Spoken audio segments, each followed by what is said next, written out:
The man accused in a West Ashley murder 3 years ago has been found guilty. Thank you for joining us tonight. I'm Raphael James. And I'm Ann McGill. Dyvonte Collins will now spend the rest of his life behind bars. But before jurors reached that verdict, testimony from a surprise witness became a key focus for the defense as attorneys worked to raise reasonable doubt in this case.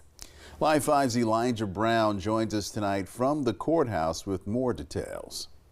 That's right. Before Dyvonte Collins was sentenced to life for murder and possession of a firearm, attention shifted to testimony from a man described as a friend of Collins' roommate, someone who told jurors he only loosely knew the defendant. And during cross-examination, defense attorneys repeatedly questioned the witness about prior run-ins with law enforcement, at times appearing to suggest jurors consider the fact that the witness had been connected to gun-involved run-ins with law enforcement in the past.